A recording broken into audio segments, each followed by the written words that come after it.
النهارده معانا الاستاذ خالد. الاستاذ خالد اصلا يمني بس مقيم في السعوديه، صح؟ نعم صحيح. ازيك يا استاذ خالد، اخبارك ايه؟ الحمد لله يا استاذ رب. خالد كان عنده سكر، انت عندك سكر من زمان؟ من زمان. كان عامل عمليه ميه بيضاء في عينه الشمال تقريبا من 4 سنين، وجالنا بيشتكي ان عنده ضعف نظر في نفس العين اللي عامل فيها العمليه وفي العين الثانيه كمان.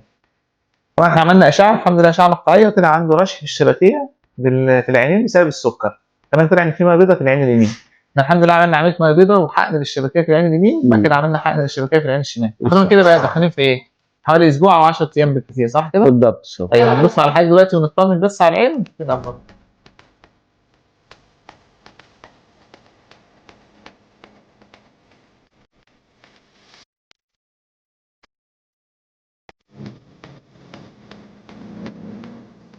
السلام عليكم، معكم خالد سعيد أحمد من اليمن، مقيم بالسعودية.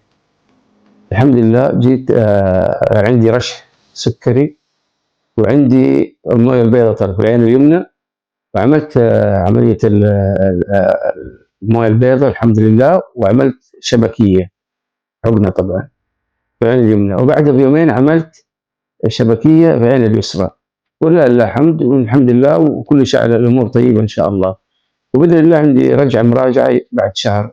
وطبعا أشكر الدكتور أحمد ربيع، ما قصر بكل شيء، عمل لي والحمد لله، وأدعو ما شاء الله كانت خفيفة، وكل حاجة الحمد لله طيبة، والعيادة بكل شيء طيب. وطبعا في أستاذة هاجر الله يبارك فيها، إن شاء الله متابع معها، أنا كمان من السعودية هناك في المواعيد، وإن شاء الله لي رجعة، وكل الأمور اللي شايفها الحمد لله يعني مطمنة بالخير.